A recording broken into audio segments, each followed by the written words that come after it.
All right. Okay, everybody. Thank you for attending today's meeting. This is the meeting of Lehigh County. Is being recorded. The meeting of the Lehigh County Authority Board of Directors, October 24th, 2022. This meeting is being recorded and is available via Zoom, in person. You can also follow along. You can follow our presentations on our website. We did receive our documents in advance, or we should say that they were mailed out in advance. If anybody did not receive the documents from the board, please let us know now. Okay, let's begin the meeting with a roll call of the Board of Directors, please. All right, roll call of the board. Brian Noggle. Here. Pat Beaver. Here. Dick Bonner. Here. Norman Cusick. Here. Ted Lyons. Here. Kevin Baker. Linda Rosenfeld. Here. Jeff Morgan. Here. Amir Famili. We have 7 members present and we do have a quorum. Okay, thank you very much. As I said, the information was sent out in advance, and it's also available on the website for people to follow along, as well as our presentations are on the website. Okay, at this point in time, we have a new employee that we'd like to announce. Lisa, if you would take charge of that. Yeah, absolutely. I'm really excited and thank you, Mr. Chairman, for the opportunity to introduce Albert. Goes by AJ Capuzzi. He is our new Director of Engineering and Asset Management. He started on Tuesday last week, so he's real new. But as the board is aware, we've been talking about this position for quite some time and trying to grow our asset management program, as well as put some additional shape to some of the work we do with our planning and engineering and capital works groups. And so AJ comes to us with a ton of really great relevant experience. He's here for his first board meeting, also his first Monday at LCA. And AJ, if you'd like to just say a few words about your background and hello to the board. Yeah, sure. Thank you very much. Appreciate the opportunity. As I was introduced, my name is AJ Capuzzi. I have about 31 years of experience in consulting engineering work for water and wastewater utilities, mainly in the New Jersey area, but I've worked for clients in Boston, New York, and in Philadelphia. I got my bachelor's from Villanova University, and I have a master's from Seton Hall. Worked for 4 engineering firms: CDM, Black & Veatch, CH2M, and Jacobs. And I started my own firm last year. Over the last, I would say, 7 years, I've worked in asset management, helping clients, 2 clients in particular, initiate their asset management program. So I guess in summary, I'm really excited to be part of the team. I live in northern New Jersey, and prior to taking this job, I had 3 offers. This, just to show you how excited I am to be here, this job was the furthest commute and the least compensation. And my mother-in-law was asking me why, you know, what's the rationale there? And I said, I really like the job.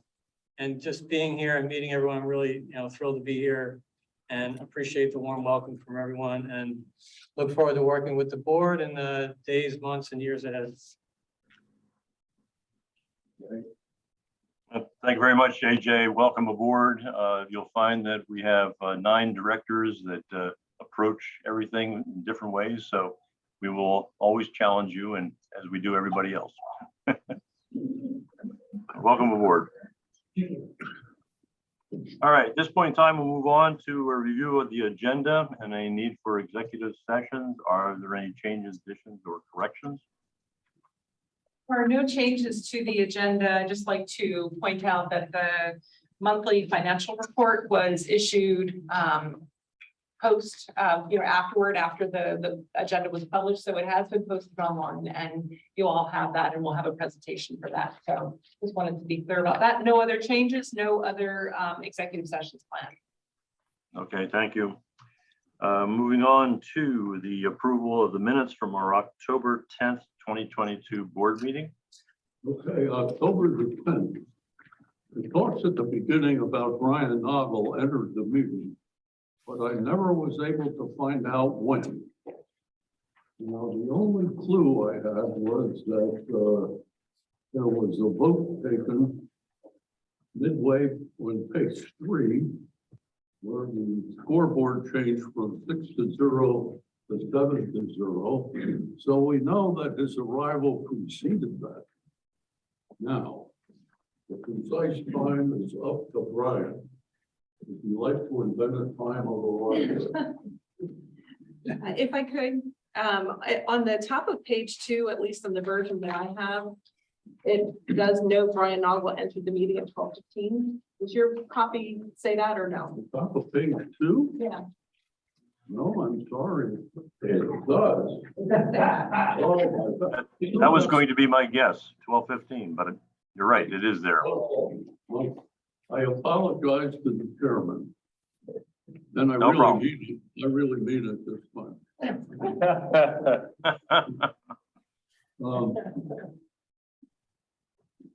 Under the Western Lehigh Interceptor User Change Report, the second last line talks about rates increases. I think it should be rate increases. Yeah. I think you will agree with that. And I think I have just one other query. And that is on page 4. It says in the third line under the KISS system modeling. You know, that could lead to a long. I would be interesting to write about a KISS. Outfall 003 is a mystery to me. I don't know if it would be for the reader, but maybe we ought to know what that is. Outfall 003 is where the direct discharge is flow, right? With the what? Bypass discharges go out to outlet 003. When the sewage plant gets overloaded, they gotta bypass the plant. Okay. With those suggestions, I make a motion to accept the minutes to the meeting of October 15th. I make a motion, we accept the minutes. Second. So I heard a motion by Scott and seconded by Ted Yes. to accept the meeting minutes. All right. Any questions? All in favor, say aye. Aye. Any opposed? Ayes have it. Thank you very much, Mr. Secretary. Moving on, at this point in time, we open the floor to any public comments on items that are not on the agenda. Do any of the public have any comments to make at this time? No, thank you, Brian. No, thank you, Brian. And Brian, thank you very much. Anybody else? All right. Moving on now to action and discussion items. We have under finance and administration 4 different topics. The first one is suburban water rate study. It's a preliminary review for a presentation and discussion. It is the yellow documents in the board package, digital board package online, pages 8 through 18. All right, thank you. So for this one, we do have a special guest.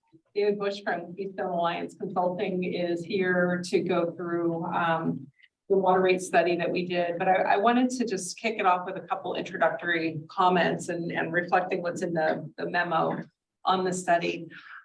So it's been a few years since we did a water rate study. The last one was 2017 and then a little update in 2018. Typically, we do them every 5 years or so.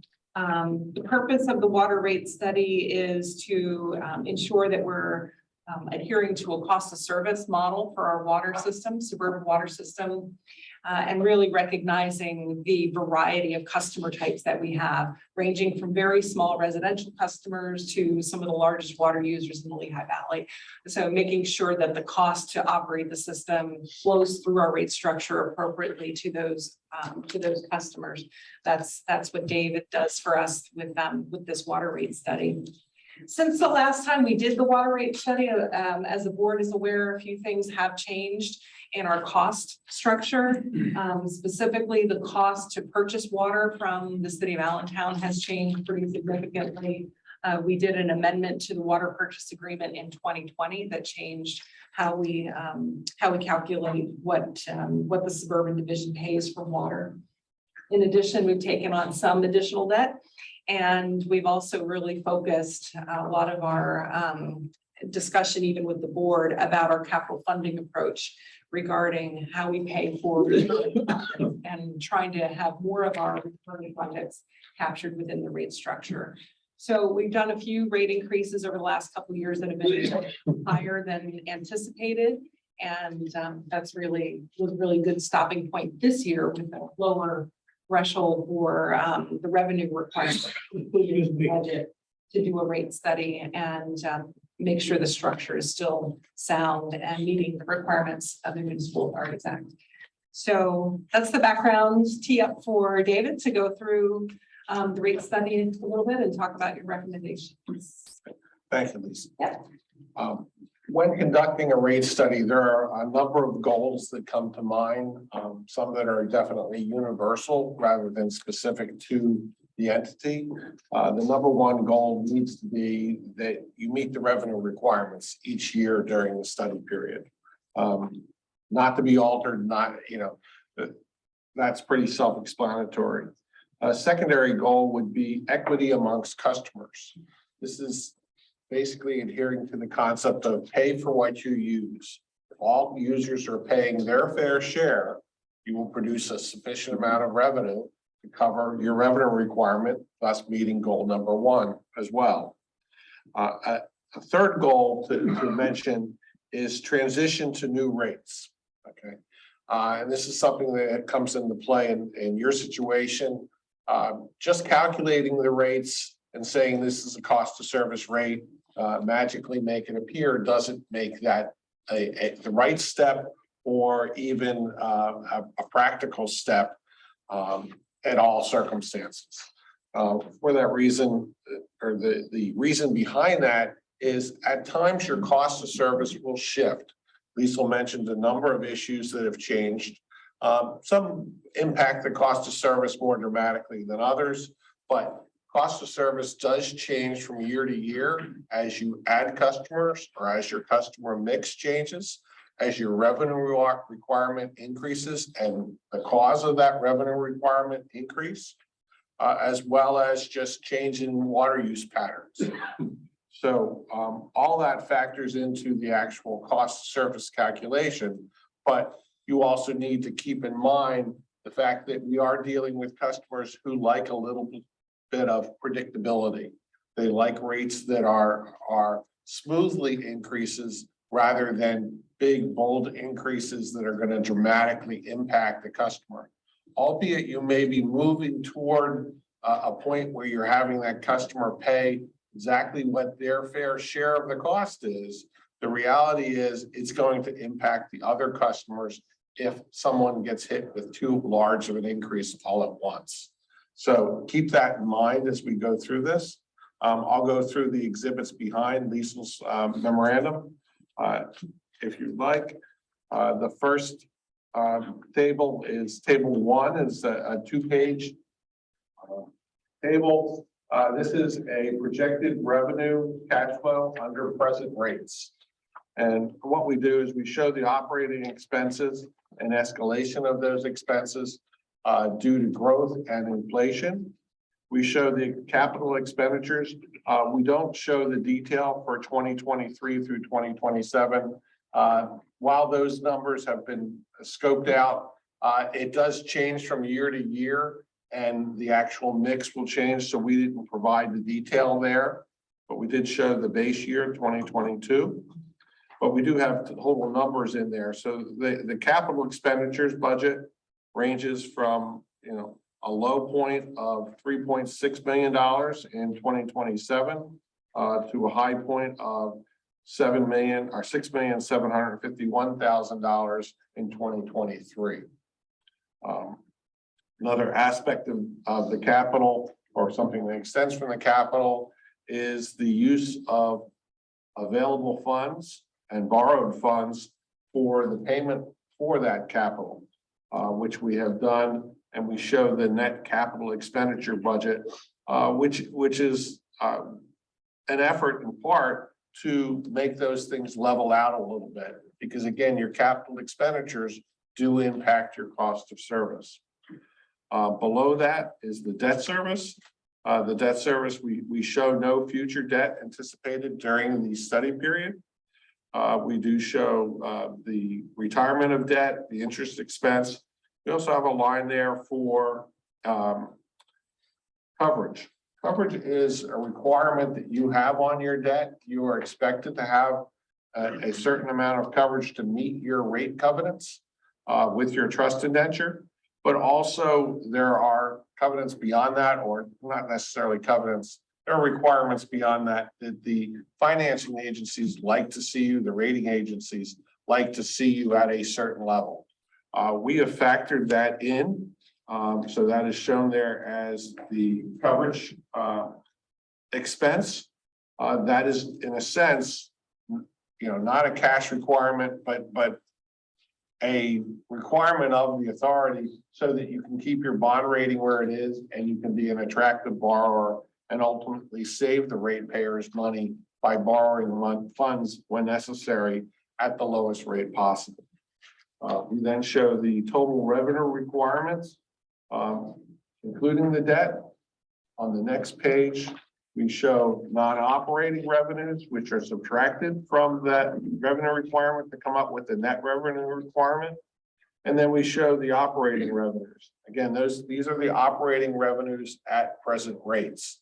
If we made no changes in the rates, what would happen over the study period is that we would be looking at deficits of ranging from just short of $800,000, increasing to its maximum amount in 2025 to almost $3 million, $2.9 million in 2025. And then it goes down a little bit to just under $2 million in 2027. It's those deficits that are the most concerning issue. That's the revenue requirement or the additional revenue that is required for the authority to meet its financial goals as anticipated. And the study goes through and addresses that.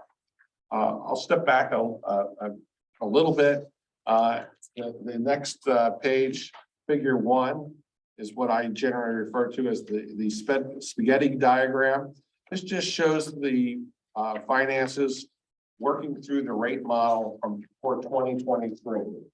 The rate model that we have developed for the authority utilizes a base year, that year being 2022, and then projects what the cost of service will be for 2023 through 2027. But here is a snapshot of 2023, and we show our operating expenses broken down between personnel, purchase of services, materials and supplies, and other expenses. That is then reallocated to functional categories, and the total operating expenses are broken down to supply, pumping, treatment, storage, transmission, distribution, fire hydrants, maintenance services, meter reading, admin, and customer service. From there, we break things down one step further per the AWWA manual, and one to base, max day, max hour, and billing. We also show the meters, the services, and fire service. And each of these steps is we're applying cost of service principles to come up with these figures. From there, we add in the debt service. We add in any other revenue requirements that we have. We subtract out the non-rate revenues as we had shown on table 1. And we ultimately come up with our annual pro forma operation and maintenance and other expenses, basically our annual revenue requirement, broken down to base, max day, max hour, billing, meters, services, and fire service. With those numbers across the bottom of the page is how the rates are developed. You basically have one rate structure which is applied to all customers. Though there are different tiers in your rate structure, which all have a purpose. We have utilized all of that structure, and we have a very good structure in place. It is just a matter of making sure that each customer group pays its fair share. That's part of what we do through that process. That's a quick snapshot of cost of service process. There's a week-long course that the AWWA offers, usually in some really godforsaken place. It's in the wintertime often, so that people concentrate on what they're supposed to be learning. But it is something that takes a great deal of analysis, as well as a very good understanding of all of the principles laid out in Manual M1. Table 4, the next page of the packet, is a proposed user charge schedule and proposed rates for the years 2022 through 2027. We went into this and through that process determined that the minimum charges or the fixed charges of the authority had been increased in years past. They are above the level where they need to be at this point. But this gets back to the wanting to keep the changes in the rate schedule as minimal as possible. So it was decided that we would, in a sense, hold those charges or anticipate holding those charges at the current level.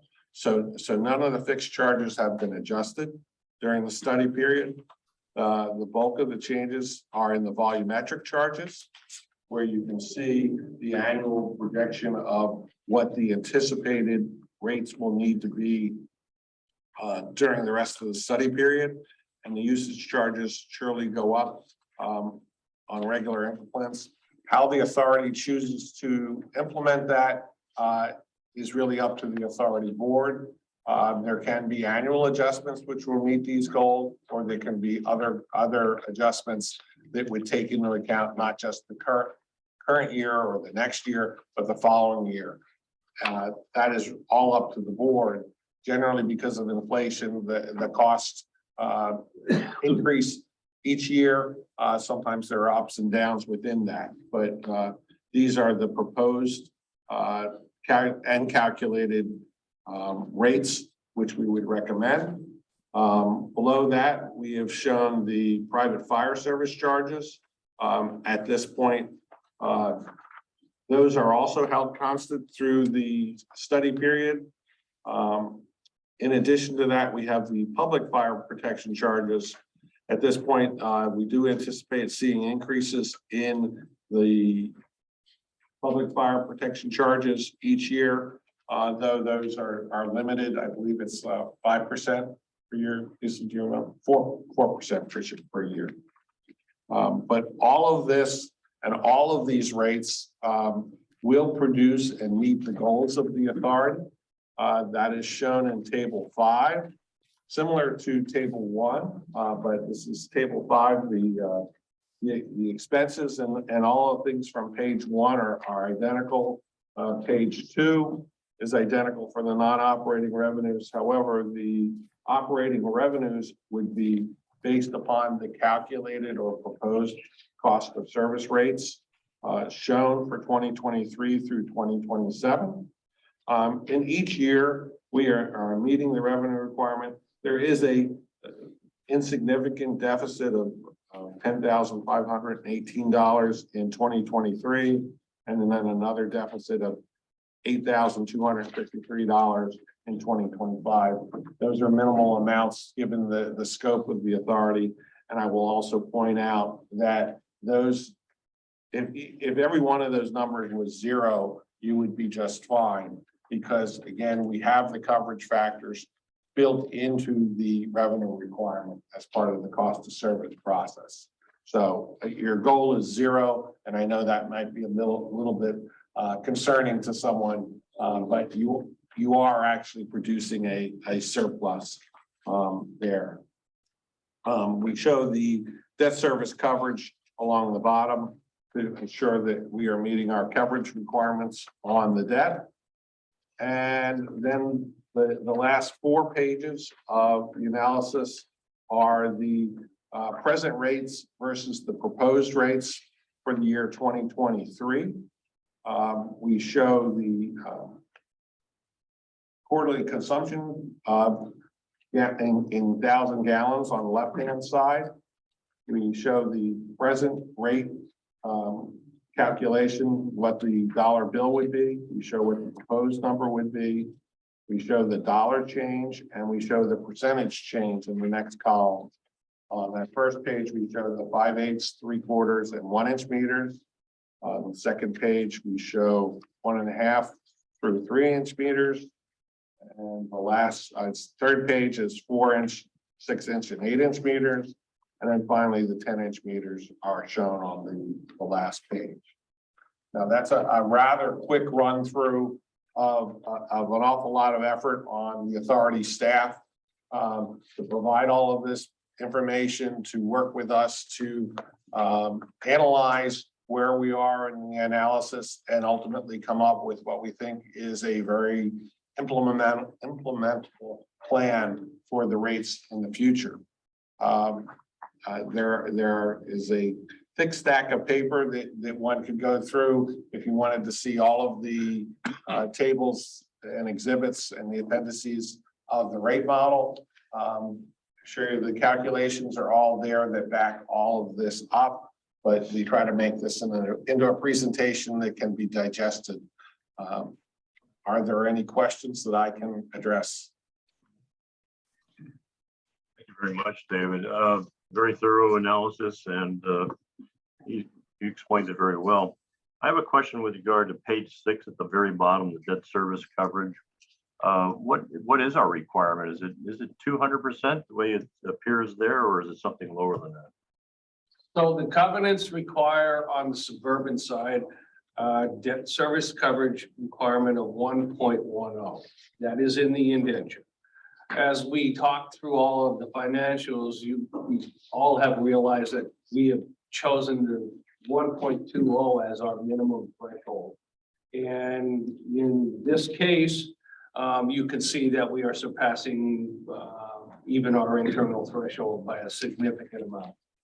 Now, if I can jump in and explain, again, it's the bond rating companies that are causing the difference between the 1.1 up to 1.2. What causes the big jump in some very high percentages is that you are funding a portion of your capital through your own operating expenses each year. That inflates that coverage factor. So you need to do that because you are trying to stabilize your rates going forward. You are trying to pay for things that are shorter term out of available cash. And that is also impacting that calculation. So it looks like a very high percentage. It quite honestly isn't as high if you took that capital and counted it separately. Okay, that explains that. I remember the 1.2, and I was just curious as to 200%. So, okay, that explains it for me. Thank you. Anybody else on the board have any questions? Yeah, how do we do with the brewery? So what the process from here, we wanted to present this to you today and kind of get any feedback or concerns that you might have. But what we'll do is take this information and specifically keying on the 2023 rates, share that with our large industrial users and municipalities and start to get it out to the public for any comment. But this is really what's in line with what they expect, because we do have annual communication with them, the brewery and our other large industrial customers about this stuff. So How many of our industrial customers are on the 10-inch meters? The biggest.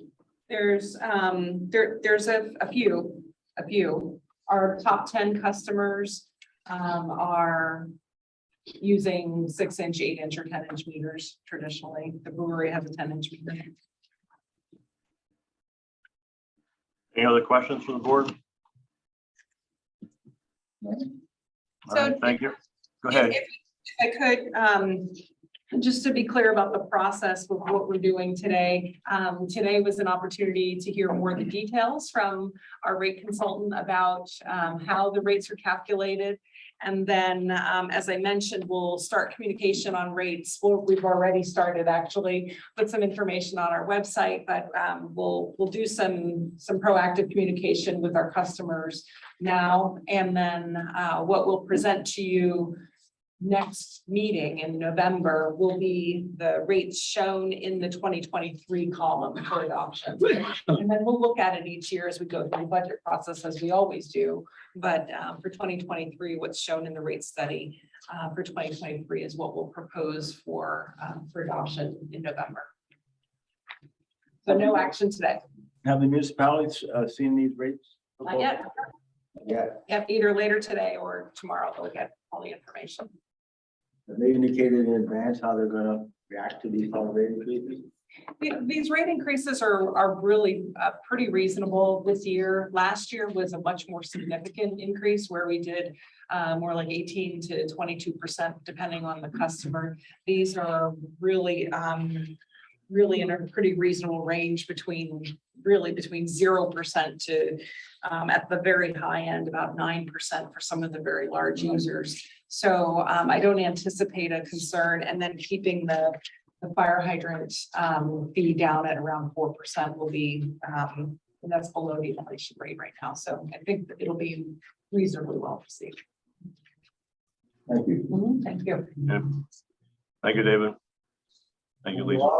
If there's a few further questions, let me know. Okay. All right, thank you. All right, moving on in the agenda. Still under finance and administration, we have the second topic, 2023 budget, final review, seeking approval. It is the documents in the board package, and it is digital board package pages 19 to 24. All right, so for this one, we do have a short presentation. We did long presentations the last 3 meetings, so we'll keep this one rather short, and I will go through some highlights. And just pull up.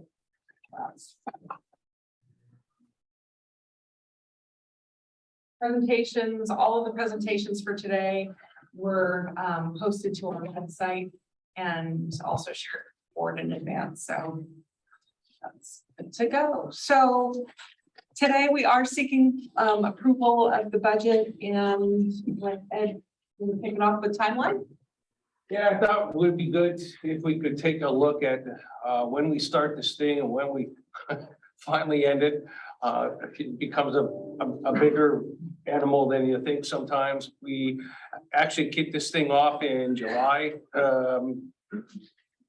trying to develop some type of structure that we could look at and roll forward with when we someday do redo the general ledger, but incorporating departmentalization, and the staff, my staff worked very hard at trying to put all that together, and then reaching out to all of the, I'll call it the department heads and all the people involved in the funds to take a look at what we think we would need with respect to how to operate the plant, things that we need to get to that we haven't gotten to, staffing needs. And so all of that really kind of kicked off in July and August.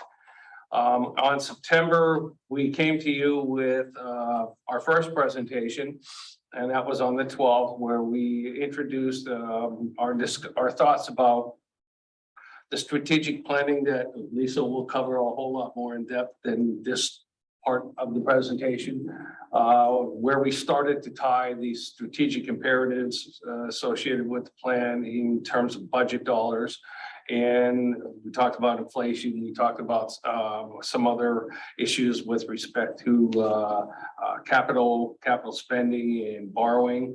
And that was when we revealed that we were going to be able to get by in the city and on suburban wastewater without having to do any borrowing, but borrowing on suburban water was going to be necessary. And as we've done that this year, we'll take some of that money in over the years.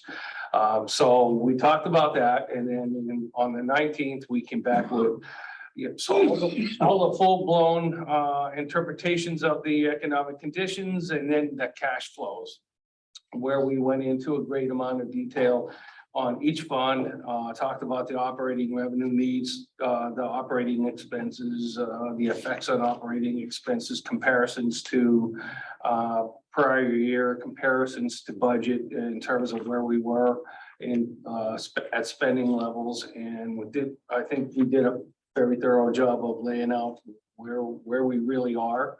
And on the 10th, we did the second round where we talked about the city and signatory rates in a little bit more in depth. We continued to talk about changes to the budget that took place. And if memory serves me well, and it always doesn't, most of the changes were on the capital side as we fine-tuned the budget a little bit with respect to each of the funds. I remember a small amount of operating expense change, maybe in suburban water, and that was it.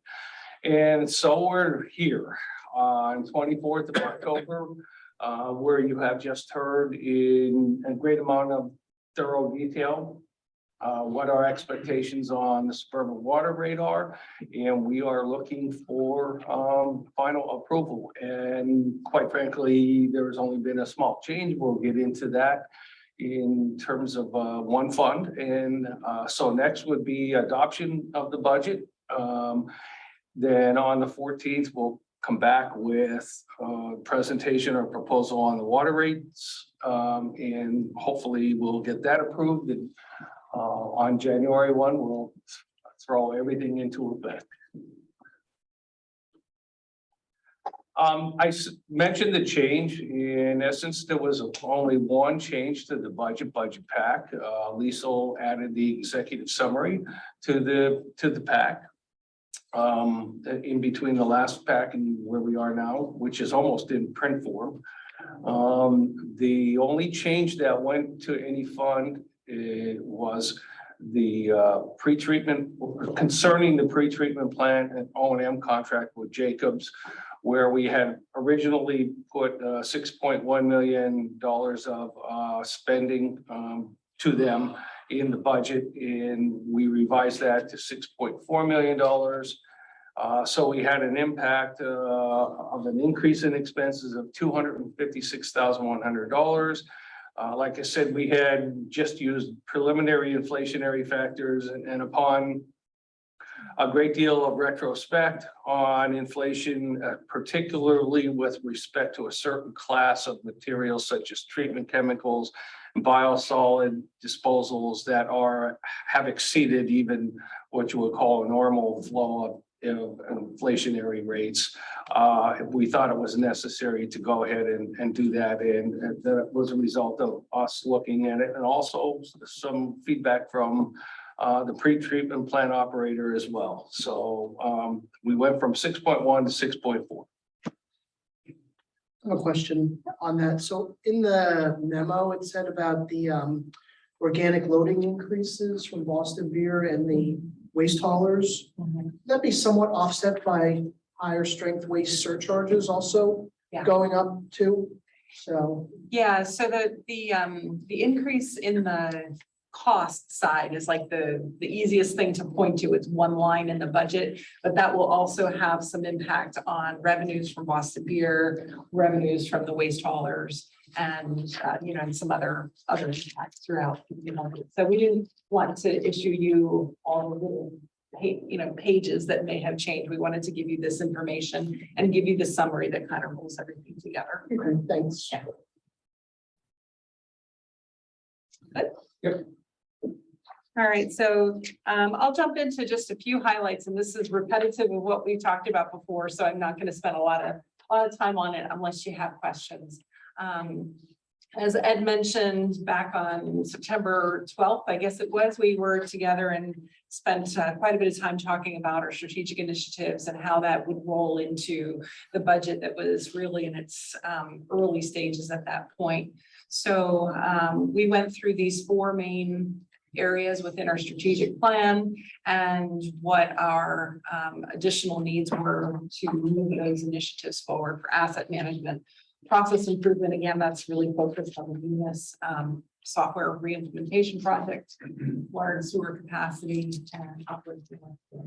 So we have successfully incorporated the $3.5 million expenses into the budget for 2023 strategic initiatives that's captured in the budget summary, which you have. Along with that, we talked about staffing. We usually put a little bit of focus on staffing for the board. So you're aware of what we're doing with budget and head count. And for 2023, the Director of Engineering and Asset Management is already on board. So good thing we have included that in the budget. And that's something, again, the board has talked about over several months. So that comes as no surprise.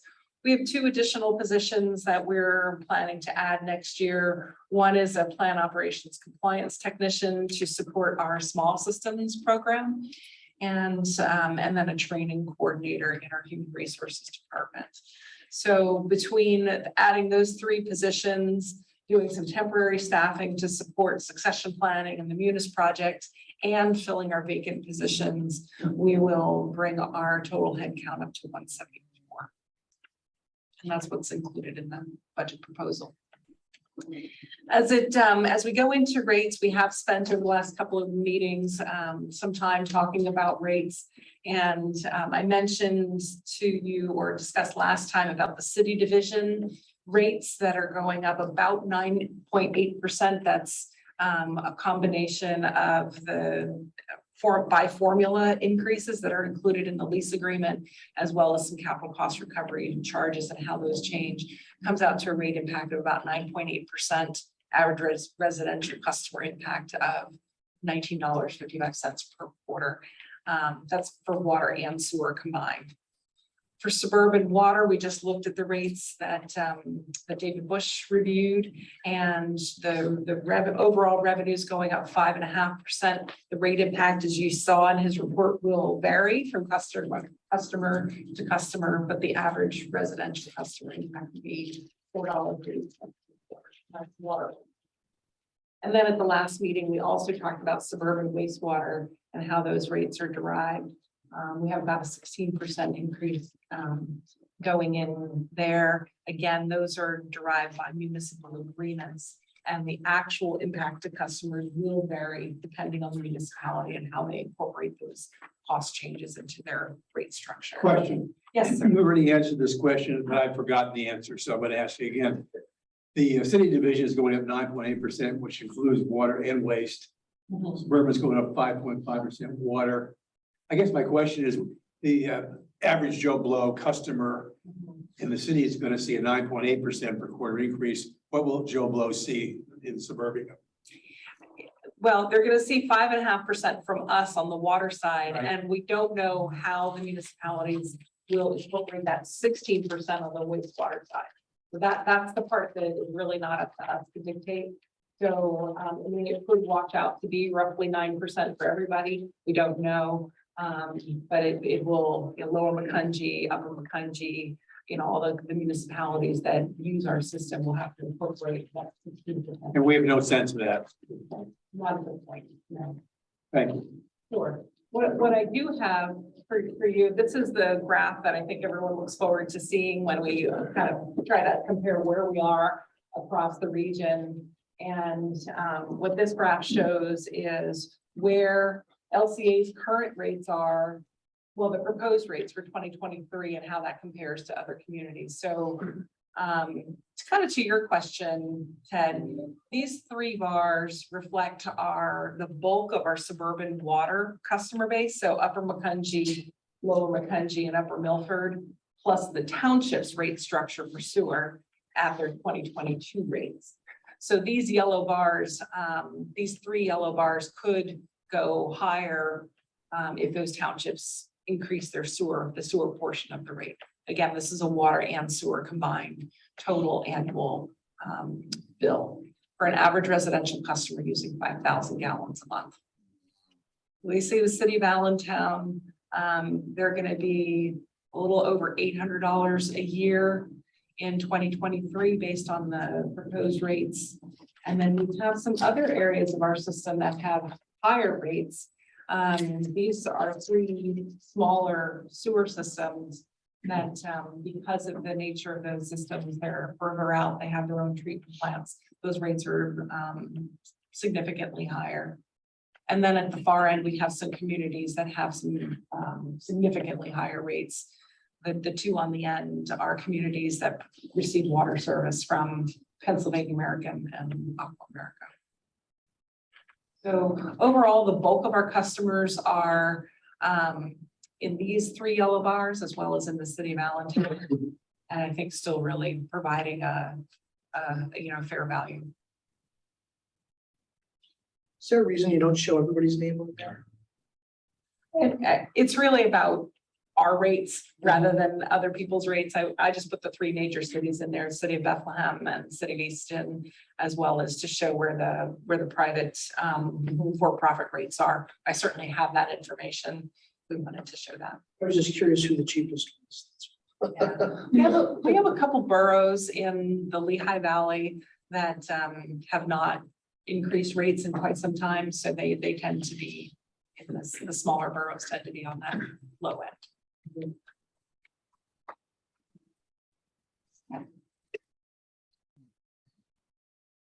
So those are the three main things we wanted to cover: the strategic plan or the strategic initiatives, the rate impact, as well as the employee impact. Those are the three pretty important drivers for the budget. And then, Ed, do you want to kind of quickly go through the summary? There's not much that's different here from the last time. Yeah, I mean, the only one that would have changed is suburban wastewater, and I'm sure, I think that 11.73 was 11.74. So it really didn't change much, but just going across that line item called debt service coverage ratio, you see water 1.83, then wastewater at 11.73 in the city. Obviously, they're all pretty good numbers with respect to our internal target of 1.20. So that's a good start. And overall, LCA is at 2.42. Just going back to look at the capital, again, $29 million worth of capital. You can see 6.7 from suburban water, 7 in suburban wastewater, and 15.2 in city division. And actually looking down, you're only going to need $3.95 million worth of money that's already borrowed. So essentially that will become a draw or projected draw for 2023. And then, I mean, the goal of all of this was to not have to borrow beyond the $12.2 million. And with the rate structures, we're heading in that direction. So that's a good thing. $1.2 million of the city is really the borrowing that we started a lifetime ago on VFDs that is going to finally take place in January. So we're only going to borrow 5.2, and like I said, the biggest one is 3.9 in suburban wastewater. And then as you look at the fund balances, you'd see the operating days cash on hand is 241. Yes, wastewater is at 127, but when we add in the investments that are out there, that would be well into the 200s. So that's just a matter of holding on to some invested balances that are getting a little bit better returns right now. So we'll keep it that way. And the penalty is that we'll have that cash on hand down a little bit, knowing it's in reserve anyway. And then the city will have a fund balance of almost $61 million, or almost $82 million in total. Wastewater 18.2 in total and 12.3 in. So I mean, to be honest with you, they're all good numbers. And days, like I said, with days cash on hand the way they are, with the amount of invested balances, we can certainly look good to an S&P when we say that we're properly reserved. So. Ed, where did you say the 5.2 in new borrowing is here on here? If you look at the rightmost column, the total up there, it's 5150. Okay. And that's with $1.2 million. That's really a carry forward from prior years. So essentially, I mean, the goal was to lay out a situation in rates where at some point in time, given a normal amount of spending with that, there isn't some unusual surprise that you're covered in the rates and not have to borrow. And probably a good move when we look at what's going to happen with inflation and rates in the future. I feel really good that that's the path that we chose on that was the right path.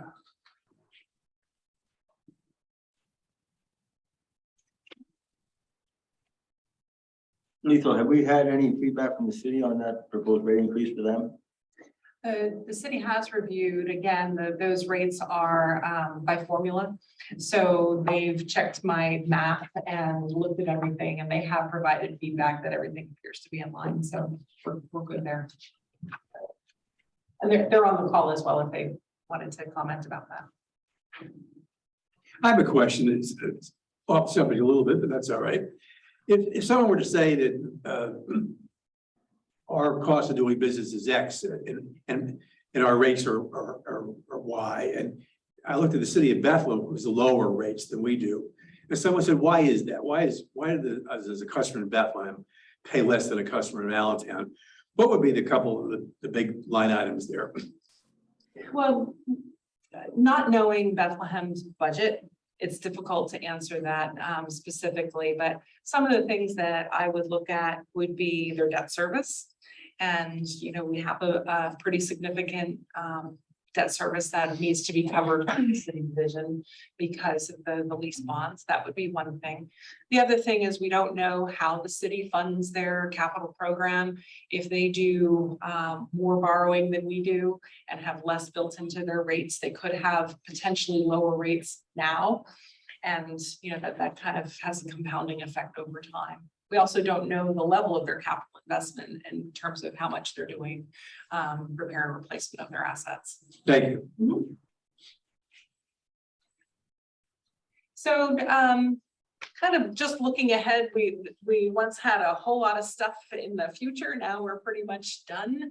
We've provided everything that we think we can in terms of reviewing the budget. We're asking for approval today. And just a reminder, it is required to be done by November 1st. So if we have an issue today, we'll need to be back at it this week yet to try to resolve that issue if there are any. And Yes, I was kind of hoping to look at that and say work meeting after today. No.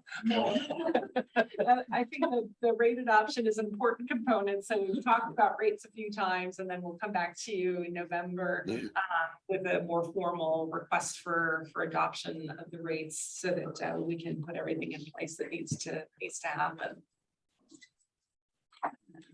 Stop screen share so we can have any discussion.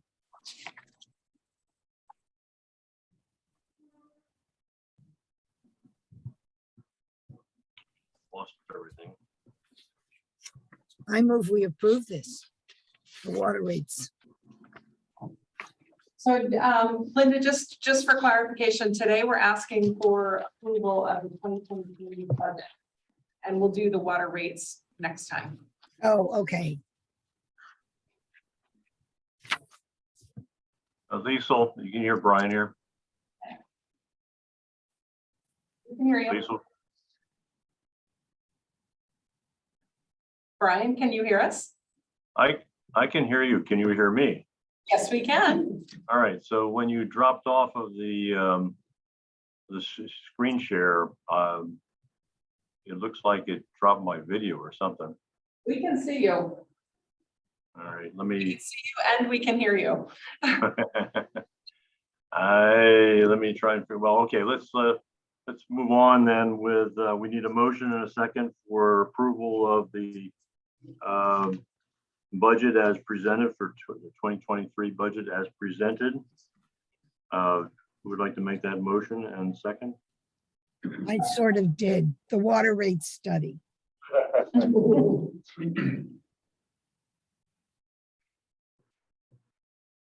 Well, is that a motion, Linda? Linda, is your Yes. motion for the budget? The water rate study. The water rate study is not up for approval today. Today, we're asking for approval of the 2023 budget. Excuse me. Yes. Okay. All right, so Linda's motion has been made for approval of the 2023 budget as presented. Do I have a second? Second. Scott, was that you? Yeah. I'm not sure. That was Scott, yes. Got it. Okay. All right, motion made and seconded. Are there any questions? Have a voice vote on this, please. Absolutely. Do a roll call vote for the 2023 budget approval. Brian Noggle, Yes. Scott Bieber, Yeah. Dick Bonner, Yes. Norma Cusick, Yes. Ted Lyons, Yes. Linda Rosenfeld, Yes. Jeff Morgan. Yes. Thank you. That's 7 yes votes. Really appreciate it. All right, thank you. I'm gonna drop off of the meeting here and then come back on again because I am not getting the video for some reason or other. I'll be back on shortly. Scott, would you take over the next section of the meeting for the strategic plan? And I'll see if I can get back on here. Thank you. Okay, next item on the agenda is the LPA strategic plan for 2022 quarterly progress reporting discussion. We have a blue package. Okay, so for this one, I'm going to keep this short because we look at what's in the quarterly report for the strategic plan. You should really recognize a lot of stuff that we've already talked about with the board. So just want to give a few highlights. On the first page, as we talk about asset management, a key highlight, of course, I think this is the third time we're mentioning bringing our director of engineering and asset management on board. That was a key goal for this year, and we're really excited about having completed that and getting the benefit of AJ's experience into the team. The next item on the agenda for today's meeting is about asset management, so we can talk more about where we are when we get to that one. On the second page, as we get into process improvements, we recall prior meetings where we discussed the enterprise resource planning software that we have in place here, which is called Munis, and the board authorized the kickoff of the Munis re-implementation project last month. You met Brooke Meavy last month, who is the internal project manager for that work. And we've kicked that off. Raf Tellis has been here twice since the board approved that work. So that entire area is really hinging on a successful Munis re-implementation project, and we're on a good path for that one. The water and wastewater capacity area is one that you hear about almost every meeting, just not this one.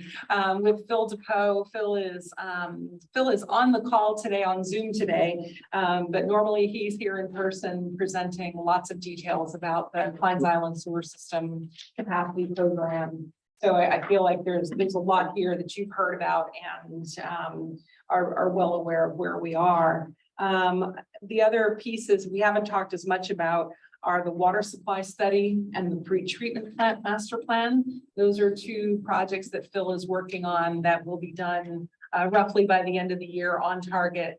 And we'll have updates in the beginning of the year. We'll do a full review of the results of that work in early 2023. So looking forward to that. I wanted to just jump ahead real quick to the last one, which is operational excellence.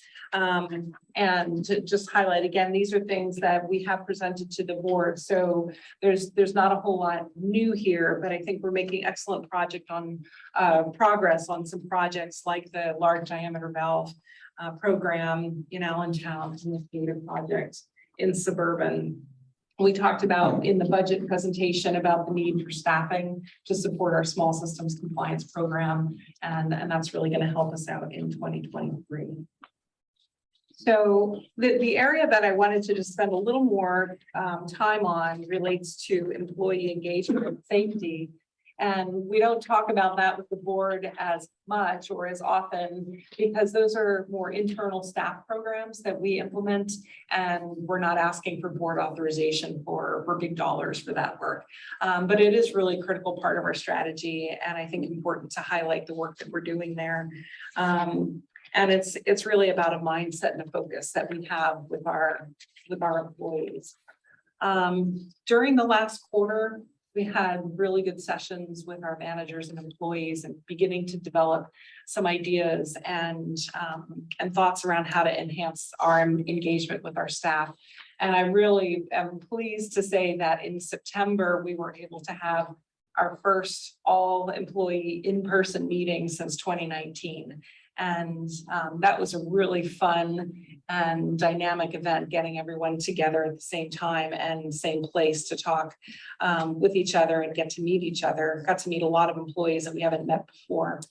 And during that meeting, we did some small group discussion and guided discussion about employee onboarding, engagement, safety, and other aspects of our employee engagement program. So getting some really good feedback to help shape the program moving forward. Another key area in this grouping of activities relates to safety. Ed Klein last year took on the responsibility for employee safety. So he's been working on developing his ideas around that. And the key thing for the fourth quarter, Ed's planning to develop a employee health and safety steering committee that will provide some broader oversight and development for our safety program. We do have safety teams that meet at each facility and talk about facility specific safety issues, but having that steering committee in place to really look at things more broadly and look at metrics and accident investigations and those kinds of things is really going to help propel the program forward. So those are some of the highlights in the report.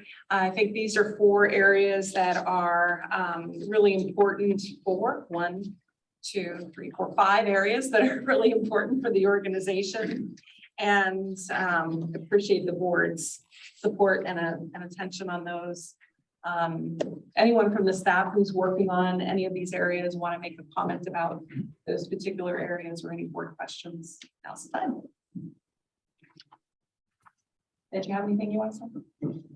No, I'm been trying to kick off a steering committee, and I think the steering committee would be a very important thing. Where I came from, we had one, and it kind of became a focal point for the rest of the safety committees to get some direction with respect to things that will be important. To get some direction on what we see happen in the facility based on metrics, and not just what you do metrics to do one thing, and that is to make corrections to your safety program. And we want to be able to take that from the top level and drive it on down through the rest of the organization, where they're a little bit more disconnected at times based on individual facilities. So looking forward to doing that and getting involved in some other specific projects that I think will have a benefit to the safety program. Lisa, going back to the employee engagement, do you ever have a chance to get out of the office and get out to the I'm going to call it the field? Yeah. And visit people? Not as often as I would like, for sure. But that was one of the key takeaways from the employee engagement discussion groups that we did. It's not so much about me getting out, but the employees themselves getting out to see other parts of the organization and understanding how the whole system works, not just their piece of what they do. And employees are really excited about the work that we do at a general level, but may not really understand all that goes into it, and trying to create more opportunities for that to happen. And in the process of putting that together, give me and the rest of the team here more of an opportunity to engage with a broader variety of the departments. Yeah. Yeah, it's in my experience that, of course, I'm old and out of date, but it's a real benefit to have people in an organization that's spread like we are, to see the boss once in a while, and it's good for you too to put your boots on it. I agree 100%. Those are some of my favorite days, is when I get to some of the other places and get to talk to employees face to face and see what's interesting to them, or what they're concerned about, or just the work that they're doing. Good. Yeah. Lisa, I see that it's on your metrics on the back page for 12 vacancies, and somewhere else I saw 10 vacancies, but whichever number it is. Is the LCA making an effort to fill all of those, or is that a fluctuating number where you know, we have vacancies and we fill them, but then we have additional vacancies come on board so that this number generally remains constant. And also, what are the most important vacancies that we have right now for important jobs? Well, okay, so that number changes. Sometimes it feels like almost daily. We do have a little bit of fluctuation where we have folks who start and quickly realize this is not for them and leave again. So, you know, those numbers can jump up and down fairly quickly. We have a few positions that have been really challenging to fill. I don't know that I would say any position is more important than the others. It's not really in my nature, but we do have some positions that have been really difficult to fill. So just to give an example, at the end of last year, Andrew Moore accepted the responsibility of being our new director of plant operations. He was previously our compliance manager. And we've had a very difficult time filling that position because it's a very specialized job with some pretty, you know, looking for a pretty special person for that position. And we've asked Andrew to do some double duty for quite some time on that position. And there's a couple like that in the organization that have been difficult to fill. Did you say water plant or sewer plant? Compliance manager. Oh, So, okay. Well, how do we look on our water and sewer plant, top dogs? so we're actually pretty well staffed in terms of management. We have one opening that's coming up at our water plant. Our biggest issue tends to be with operators. So right now we actually have all of our operator positions filled, and the challenge there is more knowing that we have upcoming retirements or you know, dealing with some short-term vacancies and those kinds of things in at the plants themselves. So a lot of these vacancies tend to be probably a good half of them tend to be in the field services department. Sorry, Chris, but he's got a number of openings either in Allentown or Suburban in the field services group. But nothing that's compromising our ability to serve. We are making do with what we have, and we're also bringing on some outside help where we need it to kind of fill some gaps. So. Thanks. Any other board questions for? Go ahead. No, Brian, you can take over. Okay, sorry. I was back on in about 1 minute after I switched off. Okay, thank you. Yep. Any other questions or we're done with that? All right, then let's move on to the next topic under finance administration. It is the asset management roadmap and strategic asset management plan. Seeking approval from the board. It is the white documents in our board package, digital package, pages 31 through 105. All right, thank you, Brian. So before I start with this one, I did want to acknowledge we have Mark Botten in the room. He's in the back of the room, and for those of you on Zoom maybe can or can't see him, but Mark is with Hazen and Sawyer, and that's the firm that we're recommending for approval for this authorization today. So as I go through the presentation, and if there's questions, Mark is here to help answer anything that we have. I also promised AJ that I wouldn't put him on the spot on this very first board meeting to present this, but this project, we're really excited to have him take the lead on as things move forward and we learn more about the organization and the goals. I do have a brief presentation to share with you. I think it'll be brief. Again, this one was also posted on our website and shared with the board. So our asset management program, today we're asking for authorization of a professional services authorization to Hazen and Sawyer. And I wanted to give, before we get into that part of it, give a little bit of background. And again, I think this is the third time we're mentioning how important that asset management is as part of our strategic plan. These are the 2022 milestones that are shown on the screen are drawn right from the status report that I just went over with you. And the one that's highlighted about developing a 3-year roadmap of asset management activities is really the focus of this authorization and what we're trying to achieve. Just by way of background, asset management is an important program, and I want to start by saying we're already doing it. Every utility is doing some form of asset management.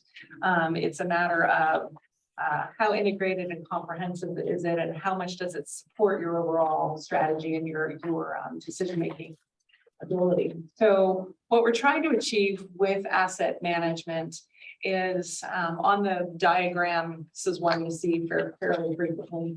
We're trying to do 3 things at the same time with this program. We want to increase the level of service that we provide to our customers, and at the same time, lower the overall risk that our assets may present in terms of the consequence of failure or the likelihood of failure of that asset. And then also lower the overall cost or the life cycle cost and that results in lower cost to the customer. So trying to do all 3 of those things with the same program really requires you to have an integrated process and systems that allow for data-driven decision-making. We view this as a cross-organizational approach that really spans the whole organization and focusing on operations, maintenance, the capital program, our funding, our rate making, all of it is sort of encompassed in an active capital management strategy. So current challenges that we face in putting an asset management program, a comprehensive asset management program together is number one, the lack of integrated systems and processes. So we don't have a real standard way to do things like condition assessments or assess the remaining useful life of an asset. We have some guides, we have some consultants who have done various parts of our system for us, but we don't have an integrated system or a standardized way to do it. We also have somewhat limited or narrow asset management experience or expertise within our group. We just expanded on that last week, but I think there's room for us to grow in that area. And we look at that as where we are today, and we look at the future and say, gosh, we have a lot of capital needs coming. We've got a lot of big projects that we've got to do to satisfy the capacity requirements or the aging infrastructure needs of the system. And how do we do that? How do we make good decisions? And how do we do that in a way that the customers can support? Because they're going to have to pay for it. It's really something that we're not prepared to do today, that we need the system to be able to do for us in the future. So 2022, we focused on a few key things. We have an internal team of about 10, now 11 people who are working on asset management generally. The group is focused on staffing needs, growing our own awareness and learning from industry experts about asset management, assessing our gaps and what we can do, what can't we do. And really, because our team is stretched and we are trying to still do everything that we need to do to operate the systems, trying to maintain some focus on asset management at the same time has been somewhat of a challenge. So our assessment from the team is that we really need some help. And what we're looking to do now is to develop, we're calling it a roadmap. So, and a strategic asset management plan. So this plan and the roadmap will help us to create some standardization around definitions. What's an asset? What is our desired level of service? How are we going to do condition assessments or risk assessments? And how do we sequence this work going forward so that we get the most out of our asset management program? The time number 4, we're saying we needed to identify the need to hire a director of engineering and asset management to help us with this, but it's probably going to take AJ a good 6 to 12 months to really fully absorb everything that we have and everything that we do. He seems like a quick study, so maybe it'll be 3 months, but you know, it's going to take a little bit of time. And so bringing in some external support, it will help to fast track the progress that we've already made and build on this internal enthusiasm that we have. And there are a number of people in the room who are deeply invested in this. In fact, just about every staff member that's in the room and on the call is involved in some way and is excited about getting this program up and running. So we want to build on that. You know, folks are excited about it. Let's build on it and make something great happen here. Question, Yes, sir. perhaps a stupid question.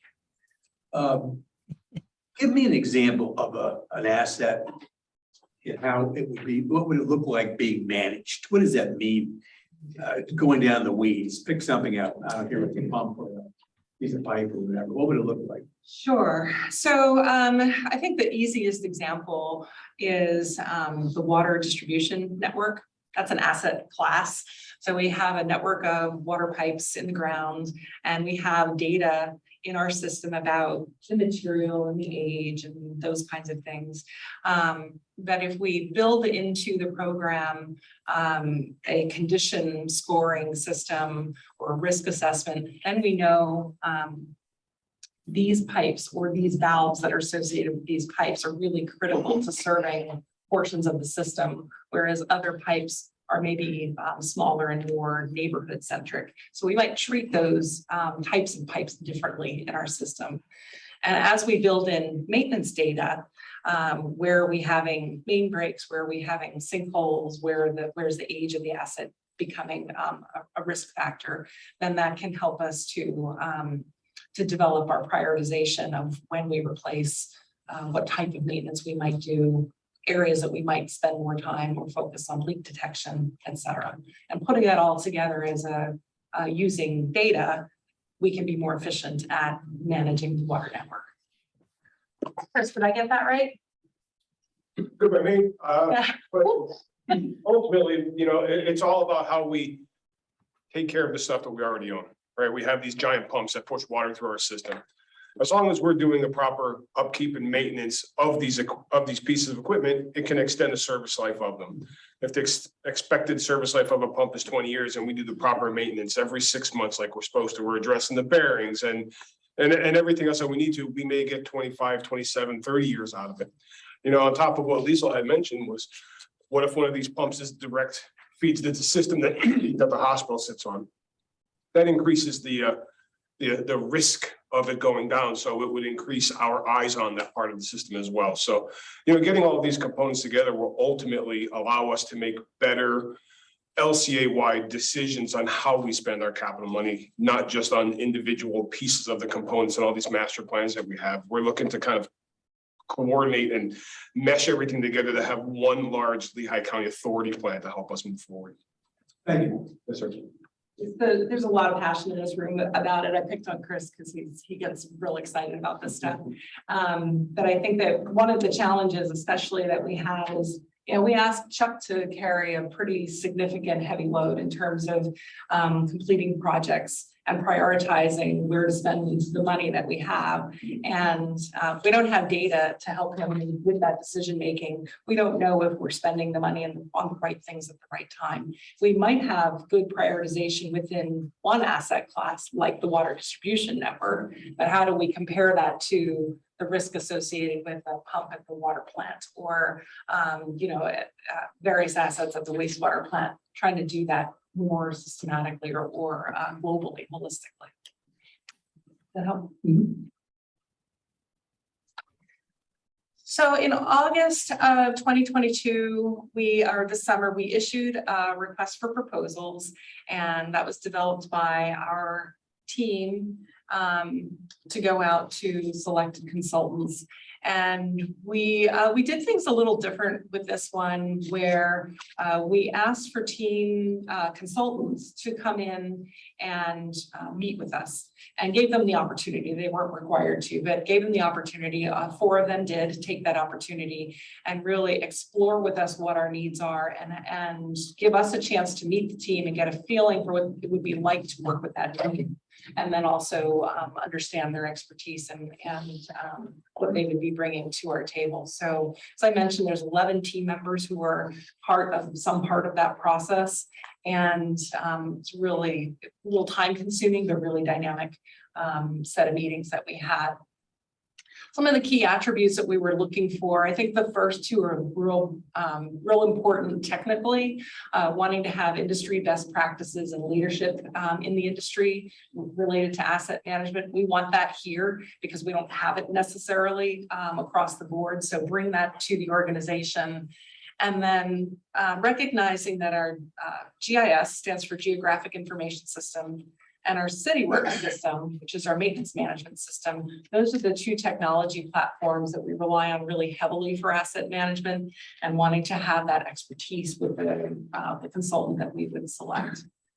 And then the remaining 4 bullets are really more about culture and wanting to find a team, because this is such a cross-organizational program, find a team that would understand and appreciate where we are today, where we want to go, help us with change management and communication, be flexible with us because we do have some staffing transitions that are happening, and really looking for the culture fit with LCA.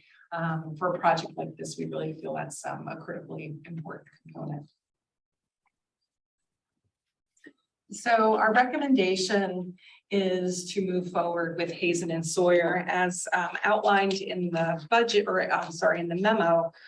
We did receive 4 very good proposals, and the Hazen and Sawyer is not the lowest cost, but we believe is the best fit for LCA. I have this slide up here. It actually came from their proposal because I think it sort of shows, if you read through some of these things, it shows how what they're offering fits into the things that we're looking for. So bringing that industry expertise in, having that flexible approach with us, being accessible for our team, bringing some innovation into the program. Those are really the key things we were looking for, and felt really, really great about the meeting with Hazen as well as their proposal.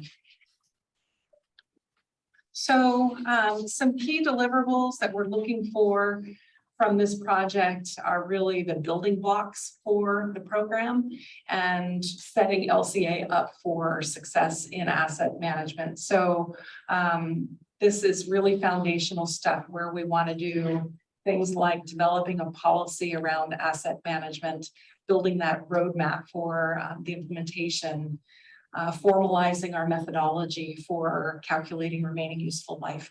There's a lot of real foundational things that we just don't have that this project is going to develop for us, and put that all together into what is called a strategic asset management plan. That asset management plan, or strategic asset management plan, is the guiding document for the rest of the program that will be built in the years that follow. So our project timeline would be to kick off in November, and we really want that roadmap by the summer of next year so that we have some ideas about resources that will be required in 2024, and have the strategic asset management plan done by the end of next year. Future phases would have us diving into more facility-specific asset management plans, doing some technology integrations and other work that will come out. I think it was a good time to break and let Mark maybe do a couple of comments or a commercial if you would like to do one, or if you have anything you'd like to say. Yeah, I would really just like to thank the authority and the selection committee for the vote of confidence.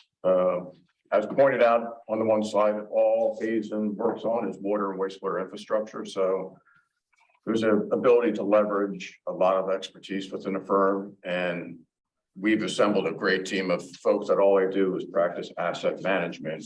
And well, Lisa and authority thought culturally we were a good fit. We really feel that LCA is a great fit for us, that there's going to be a huge level of collaboration and leveraging, our contract and our budget to really work together to produce, an efficient roadmap and a path forward for you guys.